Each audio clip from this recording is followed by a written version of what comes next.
15 अगस्त 1947 की आधी रात को इंडिया को लाइफ और फ्रीडम मिली, एक नेशन जो कॉलोनियल रूल की राख से पैदा हुआ था।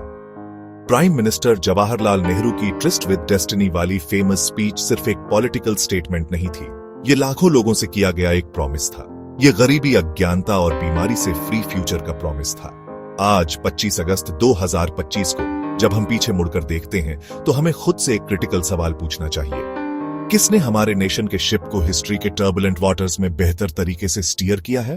कांग्रेस पार्टी की गवर्नेंस की स्टोरी 7 डेकेड्स के बेहतर पार्ट के लिए पोस्ट इंडिपेंडेंस इंडिया की स्टोरी है, जिसकी लिटरेसी रेट सिर्फ 12% थी और लाइफ एक्सपेक्टेंसी लगभग 32 साल थी। भाखड़ा नंगल जैसे massive dams, Bhilai steel plant, Rourkela steel plant, IITs और AIIMS, मॉडर्न इंडिया के टेम्पल्स। यह era state led socialist leaning model था। Banking, mining, heavy industry. Policy को आज लाइसेंस राज कहा जाता है, तब वो एक शील्ड थी, कंसोलिडेशन और इंस्टीट्यूशनल कैपेसिटी बनाना। कॉन्स्टिट्यूशन 1950 अपनाया गया, यूनिवर्सल एडल्ट फ्रेंचाइज, इनएर्चेबिलिटी का अंत, महिलाओं को इनहेरिटेंस और डाइवोर्स राइट्स।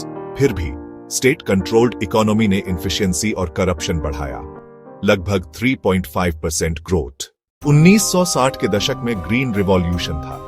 इंडिया बार बार अकाल का सामना करता था, फूड एड पर बहुत डिपेंडेंट था। MS स्वामीनाथन जैसे साइंटिस्ट्स ने ड्राइव किया। High yield seeds, modern irrigation, fertiliser, formal credit, government ने इन्वेस्ट किया। एक डेकेड के अंदर इंडिया नेट एक्सपोर्टर बन गया, नेशनल प्राइड और strategic autonomy.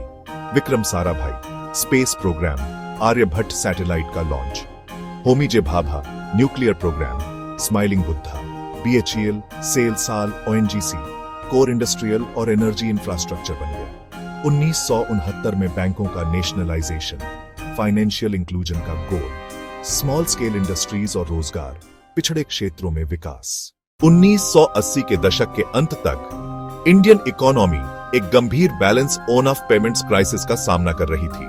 Prime minister PV Narasimha Rao और मनमोहन सिंह के अंडर कांग्रेस गवर्नमेंट ने रेडिकल इकोनॉमिक रिफॉर्म्स की एक सीरीज शुरू की। लाइसेंस राज का एरा डिसमेंटल किया गया, रुपये का अवमूल्यन, इंपोर्ट टैरिफ्स कम हुए, इंडियन इकोनॉमी तेजी से बढ़ने लगी, प्राइवेट सेक्टर और सर्विसेज फले फूले। Bengaluru, Hyderabad, Pune global IT hub में ट्रांसफॉर्म हुआ।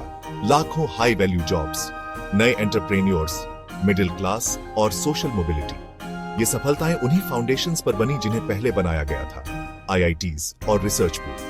डेमोक्रेटिक स्टेबिलिटी और नेशनल इंटीग्रेशन ने फॉरेन इन्वेस्टर्स को कॉन्फिडेंस दिया। 1991 के रिफॉर्म्स ने इंडिया को एक नया आर्थिक चेहरा दिया, एक नेसेसरी पिवट। साल 2014 ने इंडिया की पॉलिटिकल और डेवलपमेंटल हिस्ट्री में एक और वाटरशेड मोमेंट मार्क किया। प्राइम मिनिस्टर नरेंद्र मोदी के अंडर गवर्नेंस के एक नए एरा की शुरुआत का सिग्नल था। Minimum government, maximum governance, strong centralised leadership, large scale execution और टेक्नोलॉजी का प्राइमरी यूज, हाईवे कंस्ट्रक्शन की पेस, एक ड्रामेटिक एक्सीलरेशन, नए एक्सप्रेसवे, अटल सेतु जैसे ब्रिजेस और वंदे भारत ट्रेन्स। 2017 में GST, unified national market, initial roll out चुनौतियों से भरा था। Insolvency code, bad loan cleanup के लिए मॉडर्न फ्रेमवर्क। इंडिया ने एक ज्यादा असर्टिव मल्टी अलाइंड स्ट्रेटेजी अपनाई, G20, क्वाड और global partnership.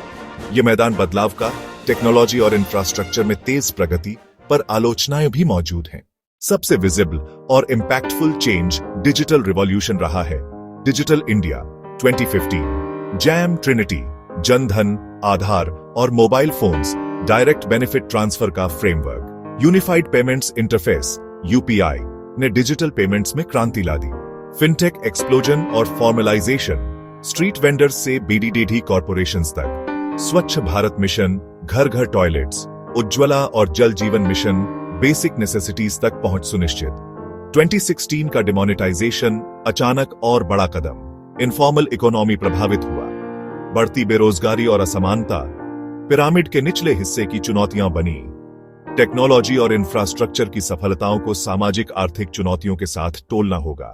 Congress led governments और BJP लेड गवर्नमेंट आर्किटेक्ट बनाम बिल्डर। आर्किटेक्ट नींव रखना, बिल्डर स्काईस्क्रेपर बनाना। Congress era democracy, science, industry, green revolution. एक स्थिर पर धीमी प्रगति, BJP era, scale, speed, technology और एग्जीक्यूशन। मुख्य अंतर, स्पीड, स्केल और टेक्नोलॉजी का आवेदन। कांग्रेस ने रनवे बनाया, धीमी गति, संस्थागत इमारतें। बीजेपी ने मेगा प्रोजेक्ट्स और डिजिटल पब्लिक इंफ्रास्ट्रक्चर से भौतिक और डिजिटल अवसंरचना मौलिक रूप से बदली। इसलिए कांग्रेस की नींव को स्वीकार करते हुए भी फैसला बीजेपी के पक्ष में होना चाहिए। चुनौतियां रही, असमानता और बेरोजगारी बने हुए हैं, पर 2014 के बाद देश ने तेज ट्रांसफॉर्मेटिव ग्रोथ का अध्याय देखा है।